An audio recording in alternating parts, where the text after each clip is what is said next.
Okay. All right. So welcome everyone. Thank you for joining us tonight. My name is Haruka Raudabush. I'm the Senior Programs Manager at the Japanese Cultural and Community Center of Northern California, and we're based in San Francisco's Japantown. So hopefully for those of you in the area, you can come by at some point and come to our programs in person. And if you're from further away than that, then hopefully you'll get to visit us in San Francisco at some point in your travels. So welcome. Thank you for joining us today. We have a very special author talk to present to you today with manga and comic writer Sean Michael Wilson. And Sean is joining us from Japan, but he's actually originally from Scotland. So that's actually, I think, the first time we've had someone from Scotland by way of Japan, in one of our virtual programs. But welcome, Sean. So Sean, we got in touch with Sean through a mutual friend who we've worked with in the past through the Jet Alumni Association. But it's really interesting to us to see that Sean has written multiple books, over 40 titles at this point, which is quite prolific as a writer. So we're so impressed to have him on here with us today.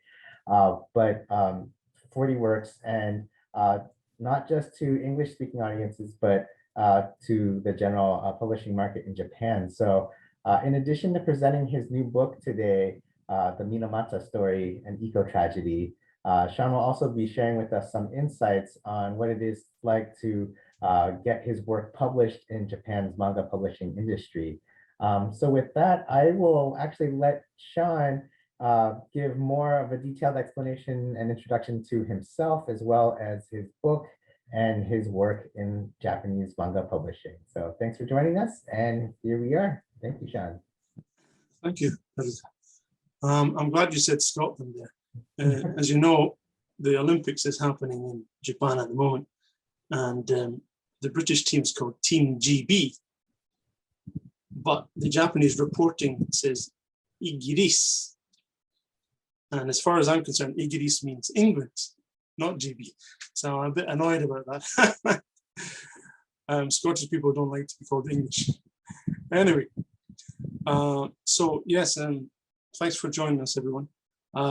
As Haruka said, I've written 40 graphic novels. And the first thing people often say about that is, how is it you've written so much? Because they think I'm going to be about 90 years old. And well, for a start, I'm older than I look. I'm actually 51. But one of the reasons I managed to do so many is because I only write the comic books. So I mean, this is the Minamata book, and if you look closely, there's my name there, and Akiko Shimojima. So I work with Japanese artists who actually draw the books. So I write my comic books rather than draw them. So that's, first of all, one of the reasons why I'm able to have done so many, because I only write them.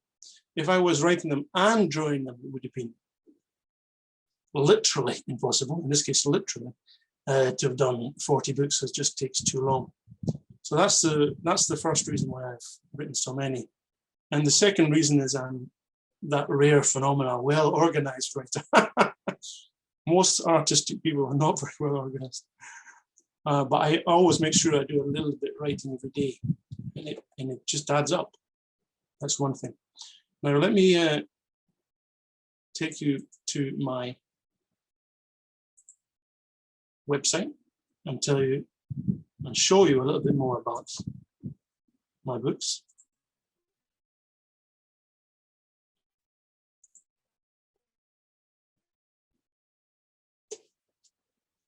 If it's going to come up. As Haruka said, I'm from Scotland, but I live in Japan, and I live in the southwest of Japan. And I actually live in the same prefecture as Minamata. In our Minamata book, there's a map of Japan. Of course, the shape of Japan is curving like this, so I live in this southwest island of Kyushu, and specifically in Kumamoto. And if you look more closely, this is the sea, and Minamata is right bang on the coast. And this is why, of course, it was, and to a certain extent still is, a fishing village. So this story is for me very much a local story, and that's one of the reasons why I did a book on it. But let me first of all step back a little bit and tell you more about myself in general. I moved to Japan quite a while ago, and I have a son here, and yeah, I met his mother in London. So my son has grown up mostly here. He kind of looks like me, but he's a very Japanese boy. And I do basically two different types of comic books. Ones which are about Japan in some way, and then ones which aren't. So let me show you some of the books. These are some of the books I've done here. Of course, this is the Minamata book, and these are the ones which are coming out soon. This one here, The Spirit of Japan, it's actually over on my shoulder there. That one came out last month. Both the Minamata storybook and The Spirit of Japan came out last month. And The Spirit of Japan book is my first non-comic book. It's actually about, as you can look closely and see, festivals, rituals, and everyday magic in Japan. And this is based upon the idea that many gaijin, many foreigners who come to Japan say that Japan is not a religious country. And I thought to myself, is that right? There seems to be quite a lot of what you might call magical type things going on in Japan all the time, one way or another. So I explored this idea and I thought, okay, let me write a book about how there is a lot of religious type things happening in Japan. And I changed it to be the word magic, which is also a contentious word, because the idea that perhaps it's not a strict religious type in the Abrahamic type of religion. It's a more of a flexible type of religious practice. And I thought it would be better to call that magical or any wish spiritual type practice. And so this book goes into the many types of festivals and rituals which happen in Japan, which we might consider to be magical or spiritual. And in the book in the middle is an example of the books which I do, which are not about Japan. You can see it's George Orwell. And what we've done is we've taken one of George Orwell's shorter pieces, not his famous books like 1984, An Animal Farm, but the short one, and we've made a graphic novel illustrated version. Now, you notice I said the word graphic novel.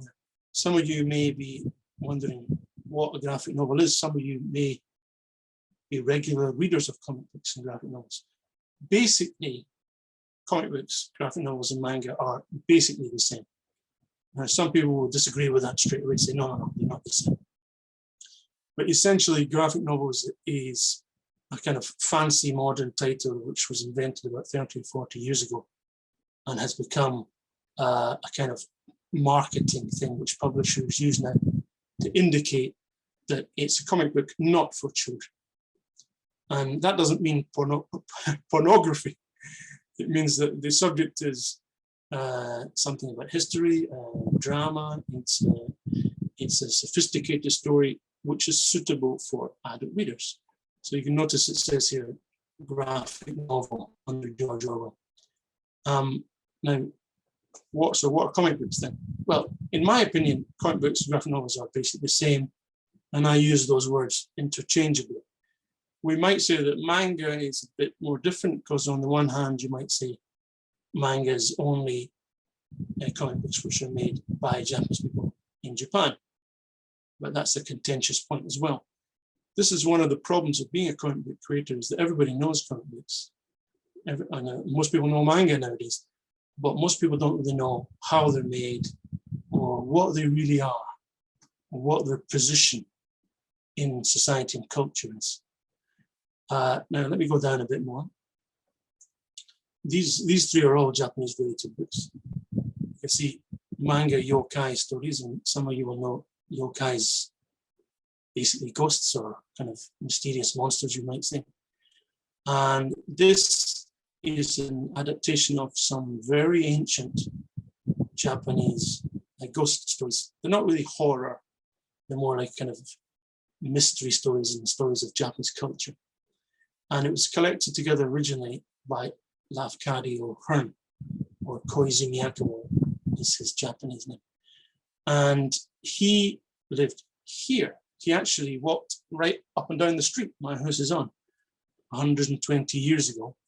He was a half Irish, half Greek writer who came to Japan in 1890, and he collected together a whole bunch of, with his wife, with his Japanese wife, I should say, old Japanese ghost and myth stories, some of which had their origin in China. And he published them together in several books in English for the first time around 1900 and just after that. And we've done 2 books, which are manga adaptations, myself and a Japanese artist, bringing these stories alive. And I myself am half Irish, I'm half Scottish, half Irish. And an amazing thing which I found out about after we published these books is that my Gaelic family name means the follower of Hearn, which I didn't know. No one in my family knew that. I checked the original Gaelic meaning myself. So I am both in literature and in name, the follower of Hearn. The next book here, The Garden, is about gardening. Someone asked me who was interested in getting into graphic novels, are there any graphic novels on gardens or gardening? And I thought, oh, I can't think of any, maybe I should write one as a joke. And then later I thought, well, why not? Because I really like gardening now. It's one of my main hobbies. So I wrote this book on gardening as a form of mindfulness, as a form of recovery from sickness. And it's a funny coincidence that this book came out during coronavirus lockdown, because in it, the character we can see there, Joanna in the middle, is kind of in her own lockdown from being sick from work, and she has to stay home for 3 months. So she decides that she's going to build a garden, and she makes a garden which is half kind of British style and half Japanese style. And then those of you who can understand some Japanese will see that this is a book about the Olympics and Tokyo. And the funny thing about this book is, of course, the Olympics was delayed because of coronavirus. So we wrote this book as a kind of guide to the Olympics in Tokyo as a realistic story.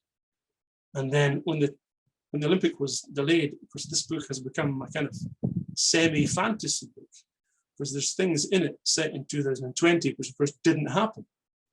It's a kind of odd experience for me as a writer to write a book which is realistic, and for reality to make it into a fantasy book. Weird.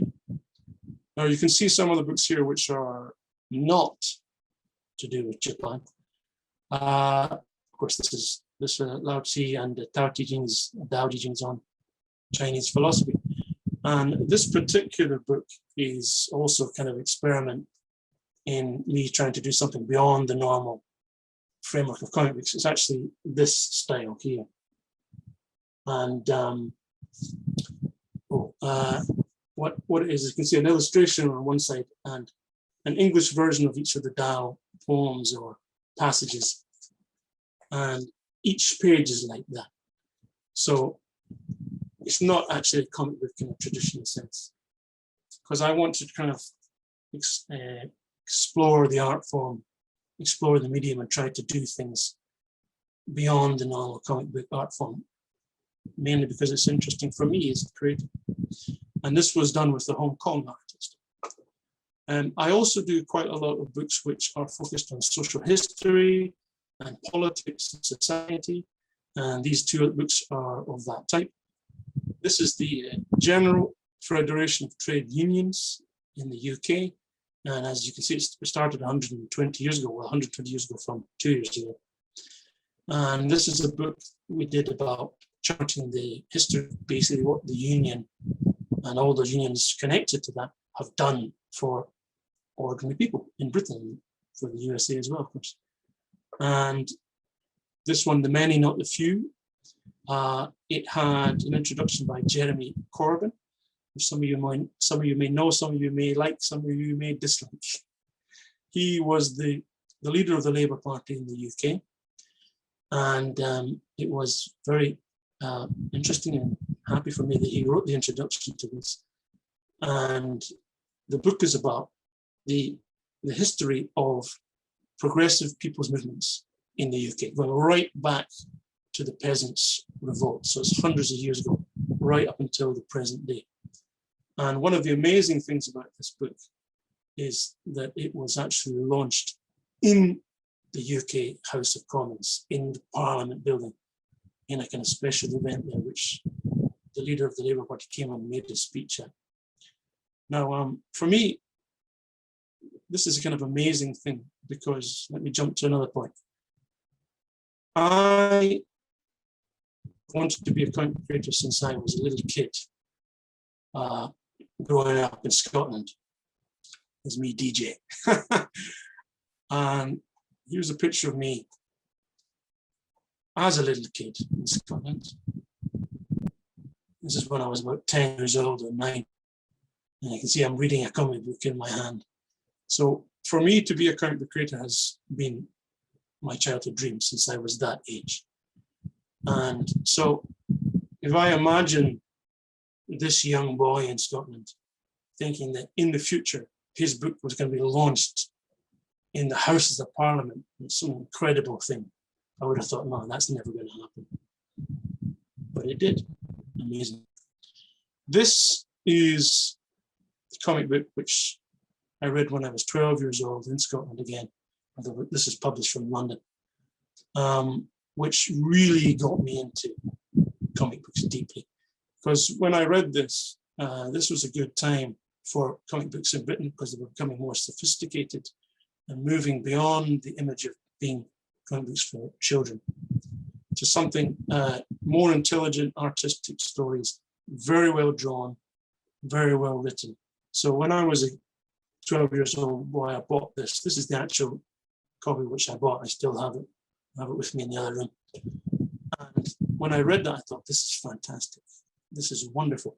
And that love of comic books went deep into my heart as a 12-year-old wee boy, wee lad, as we say in Scotland. And that dream of being a comic book creator is what's kind of stayed with me and got me to the state that I'm in now. Although, of course, that's in some ways a rather foolish dream. I would have made more money if I'd stopped being a professor or something like that. Now, let me jump to the Minamata book. You can see I've done a lot of books there. Now, here we are, Minamata.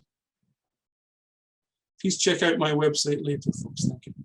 So, the Minamata book, this came about, first of all, from someone who's an activist, an environmental activist here in Kyushu, saying to me, first of all, they'd seen I'd done several books on social issues. And they said to me, why don't you do one on Minamata? It's in your prefecture in Kumamoto, and it's very important. So I said, yeah, good idea. So we went down together to Minamata, which is, as you can see, right on the coast. And he took me to the Minamata Center and introduced me to the people there who are still presently living with the disease sufferers themselves. There's still some of them living, even though this problem started in the late 1950s, in the mid 1950s. Some of the people who were born then are still alive now. The back of the book here, these are all real people, all of whom I interviewed and got their stories. Because the thing about our comic books is we try to research it well, at least as much as the time will allow us, which is often not all that much. So in this case, it was somewhat of an anthropological research book that I went down there, met the people, went to the places which is associated with that, etc., and tried to learn from them themselves. And then came back, researched it more, and thought, okay, how can I put all this complicated information into a coherent story? Let me show you some images from this. This here is, it says Hoto House, and that is, or you can see it in English as well. That is a center in Minamata, which is basically kind of daycare center for the Minamata sufferers who are still living.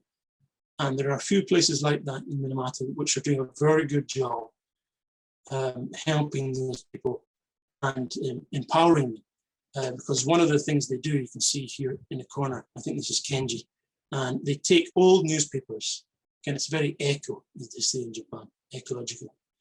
They take old newspapers and they make them into things like bags and other types of recycling and put the hot house stamp on it and sell them in the local area. And it gives the people, the Minamata disease sufferers, you can see several of them here, some useful thing to do, some kind of ikigai, as they say in Japanese, some kind of element of the meaning, a meaningful life. So these places, they do a very good job. This lady here is Kato-san, who's also a real lady, and she has basically devoted her life to helping the Minamata people and to promoting the problem with Minamata. Now, I should step back a little bit and say what actually happened. The basic thing is that this is another young Gaijin guy, Western guy is interested in it.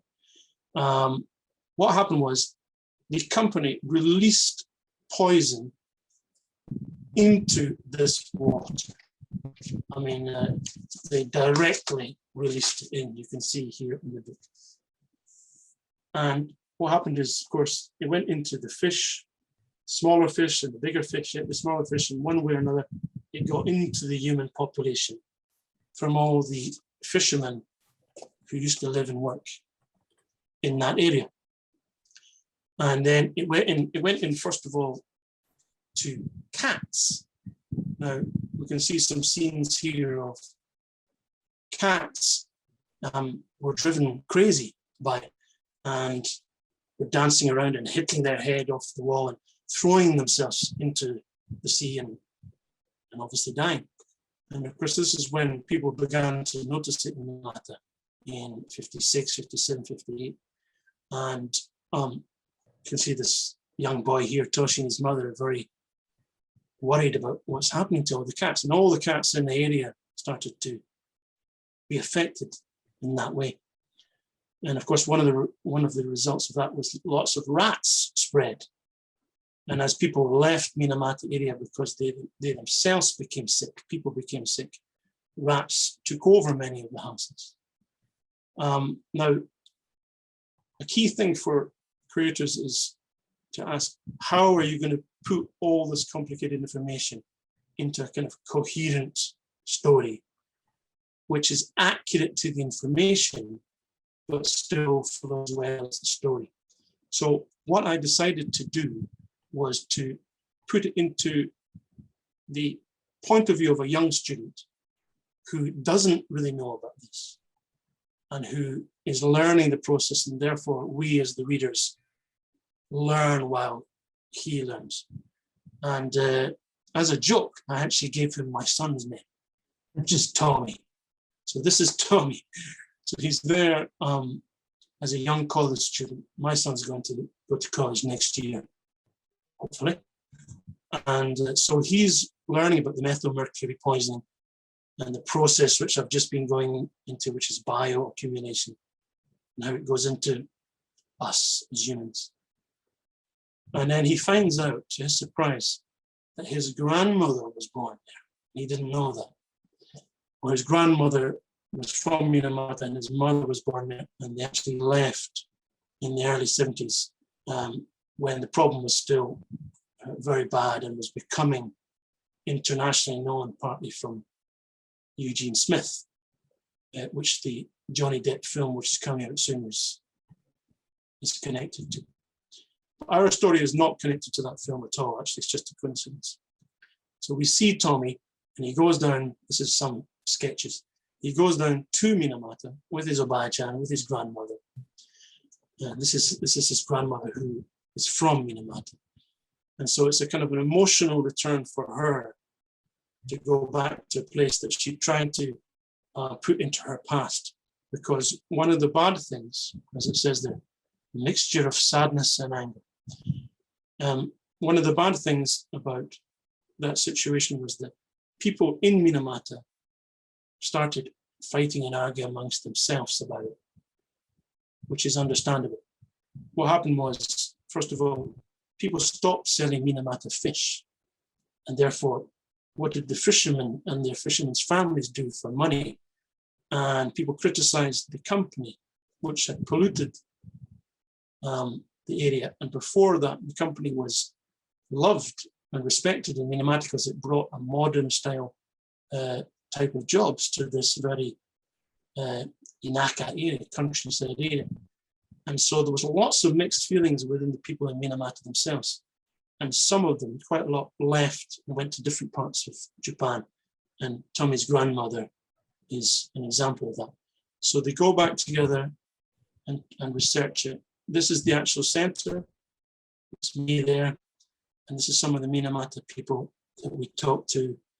And this is the guy you've seen before. And there's some other Western people who go there and try to help them and support them and promote the knowledge about Minamata, which is essentially what our book is about, trying to promote knowledge of it and trying to say that we need to, as responsible citizens of our country, not contribute towards polluting the atmosphere, polluting the environment, and polluting ourselves. And if such companies do, and if governments do, if we do it ourselves, we need to take responsibility for that and look after the people who've been affected by it and come up with various ways in which we can make sure this kind of environmental disaster does not happen, which is the key message of the book. This is an example of where this white marking here is an example where you can see that if you go to Minamata, you can still see some environmental damage, even after all this time, even after the cleanup. They've tried to clean up this white thing many times and it just keeps coming back again. A very cute thing where this is a local primary school, elementary school, as you say in America. In the UK, we say primary school. And in this is actually Kato-san, who's in the book, and one of the disease sufferers there. And this school came up with a song, a very cute song and dance about 20 years ago, and they perform it every year for the Minamata sufferers to respect them and to help maintain young people's knowledge of this kind of thing, which I think is very nice. It's now past 11. Maybe, Haruka, should we open it up for questions or would you like me to continue talking? Well, did you have anything else that you wanted to impart on the audience, particularly about the disease, how the people who had it have suffered, like what are sort of symptoms they have to deal with? Yes, I'm in the bad habit of often not describing the basic things sometimes. So if we say in the book, Tommy, the young student, he goes to meet a doctor because there was a very famous doctor in it who's called Dr. Harada. And this is a real person who explored the symptoms of how it affected the human body. And it could affect the human body in horrible ways, both physically damaging and damaging to the cognitive functioning. So that kind of methyl mercury poisoning, of course, has a very severe effect on the human body. And according to the doctor in the book, he estimates that something like 17,000 people were affected. So it wasn't a minor thing, 17,000 people. This particular scene here you can see in it is of a strong fisherman. As you can see, it says here, By the spring, that man was dead. It only took 2 months for the disease to reduce this giant of a man, picture of pride and health and energy, to a quivering cripple and then a corpse.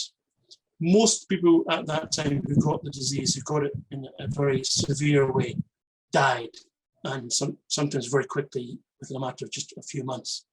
Now, this seems a bit odd because, as you can see, some of the disease sufferers are still alive, but of course it depended on how severe they were affected. There was very much a spectrum of how severe it was. But for some people, it was very severe, and they were killed within a matter of months, even if they were strong, fit fishermen before. I mentioned that one of the key things about the message of the book is that, of course, we need to take care of the environment, and we need to take responsibility as companies, big capitalist companies, and the government, and ourselves as individuals need to take responsibility to not pollute the environment, even if we do, to help repair the environmental damage and to the people themselves. But the actual book itself is not really kind of lecturing as such, because not what we see is basically a young student learning about it directly from the people. So it's actually the way I chose to do this was a rather kind of everyday type story of this young student's exploration. I think that's all I have to say. I'm happy to discuss it and take questions now. Sure. All right. So for folks in the audience, if you have questions for Sean, they can be either about Minamata disease and the process of writing this book on it, or if you have other questions regarding the process of like writing a manga and getting it published in Japan, Sean would be glad to answer any sorts of questions along those lines as well. So go ahead and enter them into the Q&A or the chat. It looks like we have one in the Q&A. So yeah, let's go ahead and get started with that. So Patricia asks, how did you break into publishing in Japan? Okay. Well, this is a long, complicated story. The bad thing is that I happen to be the only British comic book writer living in Japan, working at a professional level. Now, I say that's bad, but it's good for me. But it's bad in general because it's an indication of just how difficult it is. There should be far more people, not just British, there should be a lot more Americans, there should be more Koreans, there should be more Filipinos. But I'm the only British one. And it's an indication of how it is very, very difficult. And it's an indication that Japan is still, to too far an extent, rather isolated and not yet international enough, which is partly why places like the San Francisco Center are very, very important, playing a role in connecting Japan to the rest of the world one way or another. But how I got in was, of course, I moved to Japan because essentially my son's mother wanted to come back to look after her mother, who is now 90. And so being here physically in Japan, that's the first advantage. You can go up to Tokyo and meet with the publishers. And one of the good things is that if you're actually there in Tokyo, you will be able to meet publishers. They have a positive policy that if you phone them up and arrange a meeting, most of the time they will accept that, and you can go up to see even very big famous publishers like Kodansha that I'm published with. These are some of my books with Kodansha. This is on Saigo Takamori, Japanese history, and this one is the one on the Olympics, which I showed you already. And they're published by Kodansha. But I happen to be the only British creator ever to do multiple books with Kodansha. And again, that sounds good for me, but as far as I'm concerned, this is a bad thing, because there should be lots more Western manga creators working and living in Japan. But there's not. There's very, very few. One of the reasons it's so difficult is because there's a language barrier too. And also there's various kind of cultural barriers in terms of how business is done in Japan. Coronavirus has changed this, of course, because now working from home has become a thing in Japan. But previously, the Japanese habit was to have a face-to-face meeting. And of course, what that means is someone from, I noticed there's someone from Michigan, was it? So you've got to go from Michigan all the way to Tokyo to have a face-to-face meeting with the publisher. So that already makes it very, very difficult. But I was here, and from a mixture of perseverance and good luck, I got 2 contracts, one with the Kodansha, which is one of the biggest publishers in the world, I think, and then one with a very small publisher, one of the smallest publishers in the world. And so I got 2 contracts from going to see those publishers, going up to Tokyo, meeting them, and asking them what do they want, and showing them what my ideas were, what my books were, because I'd already had 4 or 5 books published by that point from when I was living in Britain. And so it's a mixture of perseverance and good luck and being physically here in Japan and working with Japanese artists. So myself and the Japanese artist went there, and therefore they could speak to the editors directly in good Japanese, rather than me making some silly mistake in Japanese. So one way or another, from perseverance and luck, I got these contracts. But I wish there was a lot more people. There should be. There's another one from, is that anonymous with the V for Vendetta mask? Is it? No. Is the book being sold in Japan in English, or is there a Japanese version? Well, this relates to what I've just said, unfortunately, Japan is, although Japanese manga is very popular in America and Sweden and France, Western comic books are not popular in Japan. Most manga readers don't know any kind of Western comic books. And so it's quite difficult to get books from English or Spanish or French published in Japan, comic books. So these ones are published, these are actually bilingual, it says in the corner. Oh, you can't see, bilingual manga. Published in English and Japanese on the same page, these Kodansha ones of mine. But the Minamata one is not published in Japanese yet.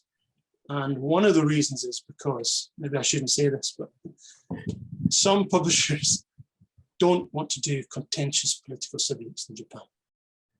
And so I was told by a publisher which I approached that they didn't want to do this because it's too contentious even now for them. But I think there will be a Japanese version made. I mean, this literally came out just 4 weeks ago, so it's very new. There will be a Japanese published version of this. I think the Minamata Museum is going to do it themselves. Or there's a manga museum here in Kumamoto, and I think they may be going to do it as a joint production. We're trying to work that out now.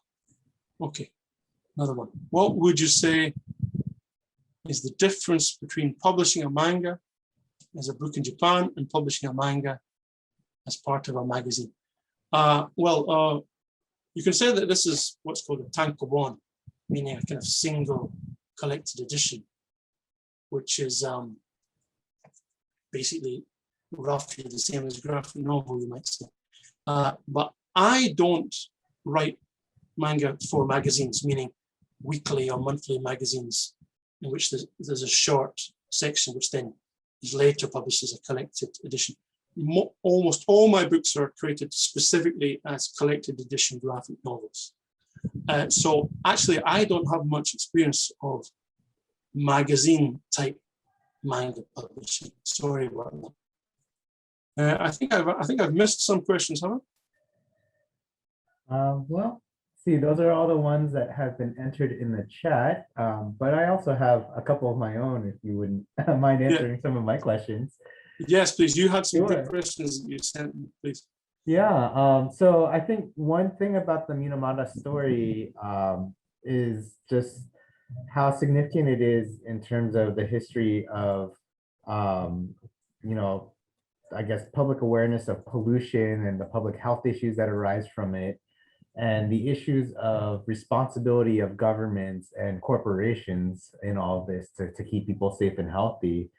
So have you observed how, the events in the Minamata story have carried over to the present day in Japan, and, how important those things seem to be to the Japanese public? Well, the history of this it's a long, complicated history, because first of all, the company was resisting admitting Chisho, because admitting that the disease and the pollution, the fish and the cats and the human beings was from them. So to go right back to the beginning, it's a question of, first of all, getting them to admit that there was a connection. And then next thing is getting the Japanese government to admit that, and to say that there should be some compensation for people. And it's been a long, difficult process for the people in Minamata and their supporters, such as myself, and people going right back to Eugene Smith and even before that, to kind of keep pushing for that. And it hasn't been easy for them. And in a way, you could get quite angry about that and say, how is it that it's been so difficult? It's been made difficult by them, by these kind of big capitalist companies, big rich companies, and the Japanese government in collusion. And that's a criticism of that is, of course, that's not merely history. We can see that kind of thing happening now, right? We're in a situation, of course, where people are getting more and more worried about the climate problems of the world. And this would seem to be one specific example of that. And of course, it relates very much now to governments and companies in many places still dragging their heels about what they can do to reduce the damage which they do to the environment and to ourselves. And of course, some people have seen a connection to the recent plan of the Japanese government to release some nuclear waste water from Fukushima. Yeah. And some people have seen, wait a minute. Have you learned no lessons from Minamata? Isn't this a similar thing? Well, some of the people say, no, it's not similar. And we have learned the lessons, and we're taking that into account and cleaning that water up first. But whatever the kind of scientific details are from that, and whatever the policies in the end up being, it's important for people to not forget about things like this, or these many other cases around the world. I was just told this morning by someone that there was a very similar case happened in Peru. And again, the people there had to really fight for recognition from the company and the government to get compensation and to kind of stop this. So the good thing about this kind of book is that it helps us focus on these things are still with us now, and even more with us perhaps, because the damage we've done seems to be adding up to a kind of critical point now. So I'm glad to be able to contribute to that kind of general flow of consideration. Sure, thank you. And now I think I understand also why some of your publishers might consider your book a little bit more on the controversial side than Yeah. retelling of a tragedy. But all right, so we do have a related question from Alice, and she asks, is the Minamata disease completely wiped out today? As far as I'm aware, yes. But in terms of new people getting it, so to speak, right?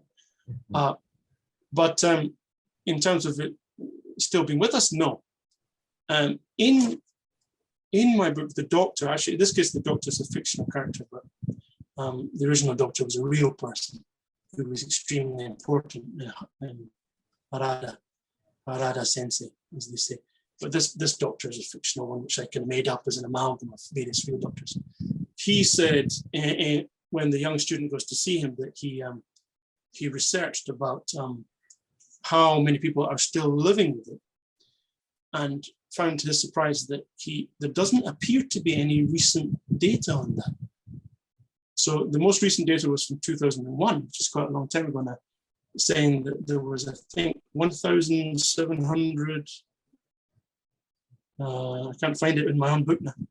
This is one thing about having written so many books, I forget details in my own books. To my memory, I think it's 1,700 or something around 2,000 people are still presently living with the Minamata disease. So in that case, we can say, no, it's still with us. I see. Yeah, Alice remarks that there's a similar incident in San Pedro, which is in Southern California.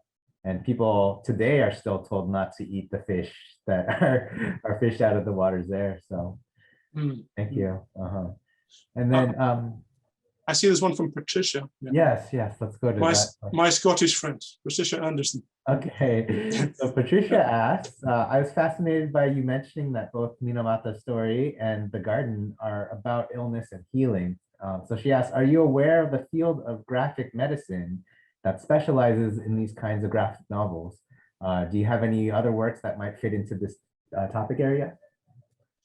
Well, I suppose the book, this is roughly in that type, especially as the medical element is involved in it. And yes, graphic medicine, this is one of the things about comic books now, graphic novels now, is that we're in a situation where this is in some ways the golden age of comic books or graphic novels.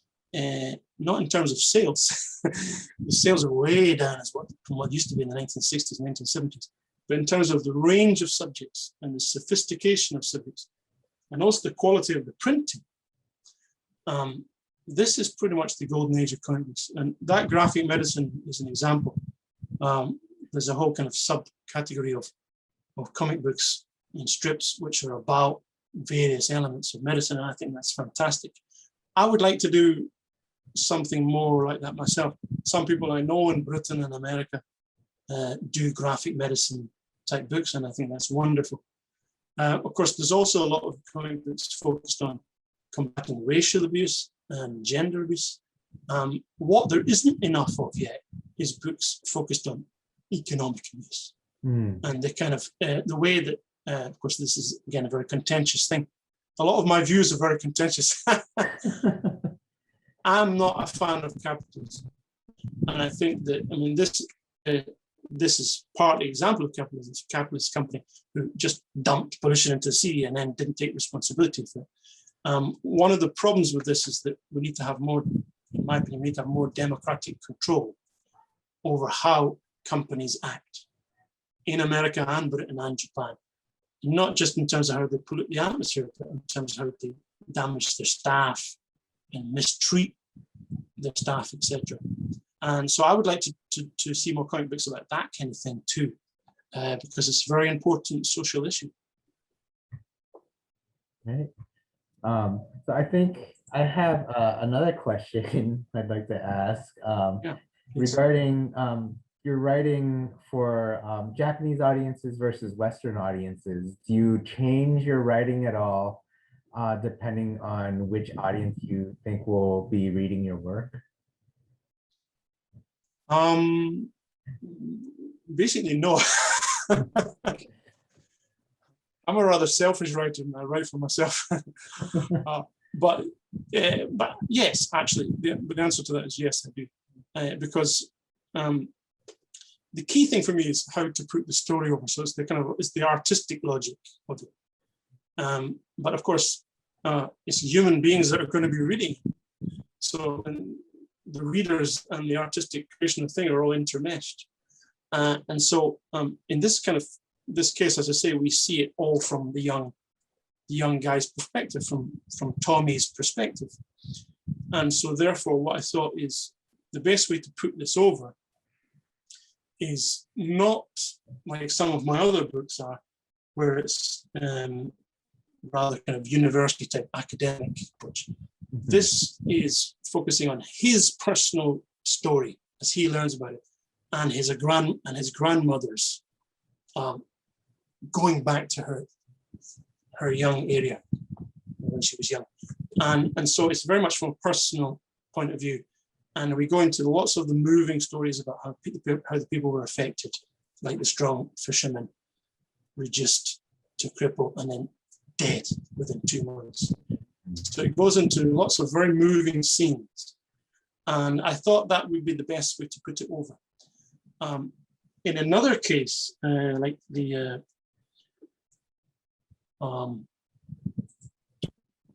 Many Not the Few book, which I showed you before, and I'll go back to that. It's not possible to do that because there's just too much to go into. This one starts in the Peasants' Revolt, which is several hundred years ago in Britain. And there's no way you can get all 700 years of information in if it's focused on one person's story. Yeah. It has to step back and be a kind of text-heavy, caption-focused book.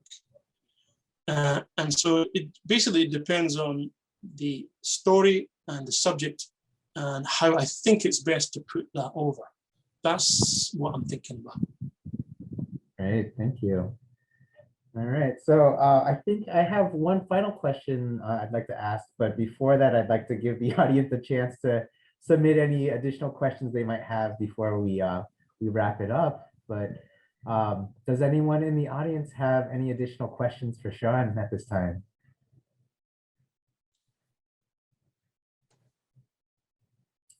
Just wait a moment or two, just in case people are frantically typing in a question. I mean, there's various things which I didn't go into, but we don't have time to go into everything. Sure. Sorry. Okay. We do have a question from the audience. So one last question from the audience, and that will be, do you typically use a copy editor? If so, do you use an English or a Japanese speaking copy editor? Well, if we say on the one hand, editors and copy editors, the thing about our books is there's always some spelling mistake comes through, no matter how well we check. And this book is no exception. There's 2 or 3 mistakes there. What happens is that, first of all, I check it. Someone in the publisher checks it, whether it's the editor or a specific copy editor. And so there's at least 3 people checking. And often we go into very detailed checking. And yet there's always some mistake comes through. I don't think there's a single one of my books in which there's no mistakes at all, even after all that detailed copy editing. Of course, in these ones where it's in Japanese and English, it has to be checked for Japanese and English. Right? So yes, there's sometimes copy editors who are checking the Japanese, and sometimes it's just English, as in this case. As to editors, that's a whole other thing. I'm not really a fan of editors, actually. Most of the time, they just kind of get in my way. Sorry.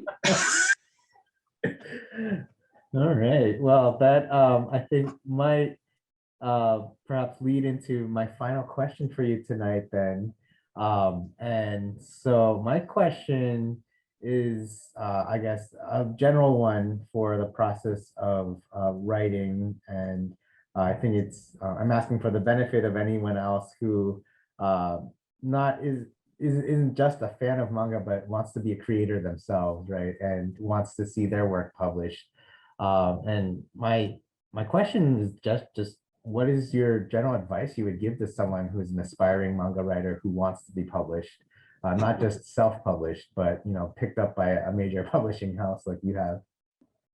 Well, of course, the joke answer to that nowadays is don't, because you're not going to make much money. Well, but the thing is, of course, that's this. I'm showing all my books now, including the first one from 2004. The key thing is, actually, we do need to think about that money aspect, because 90% of artistic people in any kind of art form do not make a lot of money. So that's something to take into account for any kind of young person who wants to do any kind of artistic thing, including acting, right? or being a musician or anything at all. Probably you're not going to make a lot of money. If you make a medium amount of money, you've done well.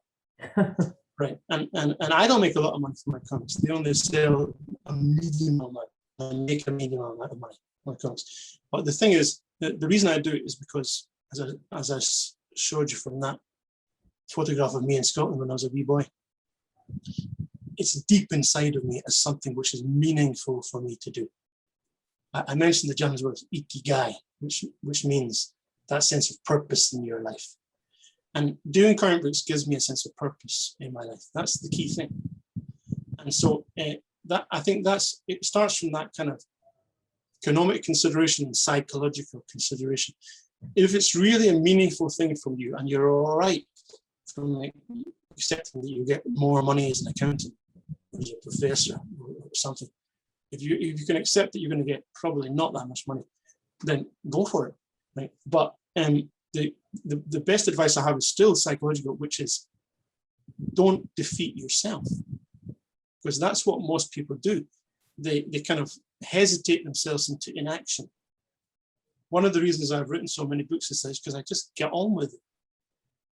Right? I don't actually allow myself to worry too much about, I mean, for example, the Tao Te Ching.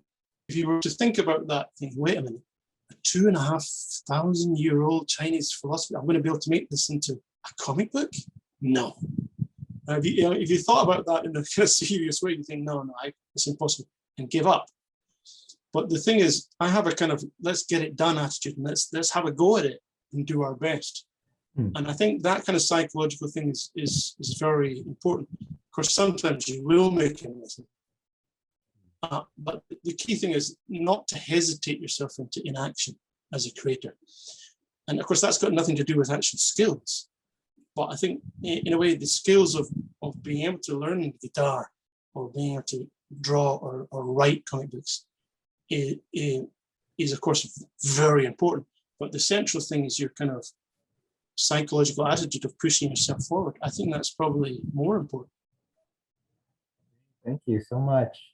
We actually had two last questions kind of slip in from the audience. Yeah. So if you don't mind, we'll go ahead and have you answer them. No problem. Well, I'm looking at them now. Okay. See from Patricia. Mm-hmm. So yeah, what kind of graphic novels? Oh yeah, sorry, I can see it. Sorry, Thank you. What kind of graphic novels or manga are you reading these days? Well, this is an interesting thing because one of the things about being a comic book creator is that you often don't get much chance to read comic books or manga yourself because you're so busy making them. But of course, I still do read comic books because, as I said, it's been a kind of lifelong love for me. So the kind of comic books which I like reading are kind of the kind of ones which I do myself, basically. Let me show you an example. This is from a woman who I actually met in Sweden a long time ago, and it's about her journey. This is actually the map of Korea, and it's about her journey to go back to find her birth mother in Korea because she was adopted and went to live in Sweden. And so I like this kind of story, which is again social issues, and it's a very intelligent adult type comic book. Just in this case, it just so happens that I know this artist. So I read that kind of comic books where I can learn something about something to do with history or society, or written in an intelligent, sophisticated way.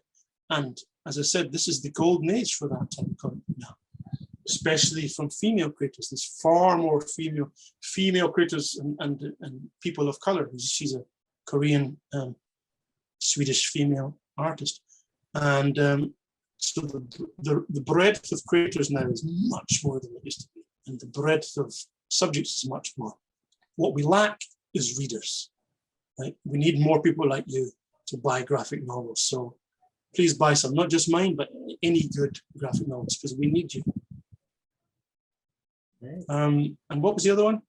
So our last question has to do with the manga industry, and I think this might apply more to like a serialized, publications. But we have an anonymous question, and so they're asking, what are your thoughts on the current state of manga creators to create on deadline, or choosing to work towards their deadline over their own health? So they're thinking of the creators of Hunter by Hunter or Berserk, you know, who I guess Yeah, their health suffered for their work. yeah, I heard about that. Well, this is essentially a problem of capitalism, essentially, because the thing is, the economic system that we're in, the economic system that we're in for comic book creators and for nurses and for people who clean schools after the end of the day, all of us, most of us are in a situation where we're pushed to work more than is healthy for ourselves. And comic book creators and other types of creators of that type are in a very precarious situation because most of them are self-employed people who depend on this big contract coming in, and it could be 6 months with no contract. And so the problem is the nature of the economic system. And so the solutions for this kind of thing go way beyond the Japanese manga industry or the American comic book industry or the British comic book industry. The only solutions to these kind of things is in wide-scale economic change to make the workplace much more democratic than it really is. But of course, that ain't easy. But I think we'll get there one of these days. Great. All right, so I think that will conclude the questions we'll take for today's program. But again, I'd like to thank you so much, Sean, for joining us today and sharing with us not just the breadth of your work, but also you know, your insights to your life and your work in Japan in the publishing industry there. So I know that's something that is very atypical, right, for a non-Japanese person to be doing. And certainly it provides us with a very unique window into your experience as well. So thank you so much. And, and I mentioned this in the chat earlier, but we're going to have you come back in a couple of months in time for Halloween, so you can show us your yokai stories manga book as well. Ah, yes, right, this one. Yeah. Written originally by a guy who used to walk up and down this street 120 years ago. Yep. So we're definitely very much looking forward to that program as well. And for everyone in the audience, we will let you all know when that is available. But for tonight's program, we have recorded it. And so we will post that and send that out to everyone. And if you folks have any additional questions for Sean, feel free to pass those on to us, and we'll let Sean know if you have other inquiries or anything that you're curious about regarding his work and his process. But in the meantime, we want to thank everyone for joining us for our virtual book talk today with Sean Michael Wilson, author of the Minamata Story and EcoTragedy. So again, and 1,000 other books. Yes. So we hope that you all enjoyed tonight's program, that you learned something about not just the Minamata tragedy and its impact on the politics around pollution and I guess ecological preservation, but also with publishing manga and writing. And we do hope that you can join us next time. So thank you very much, and we hope to see you soon. All right. Thank you, everyone. Thank you. Bye-bye. Bye-bye.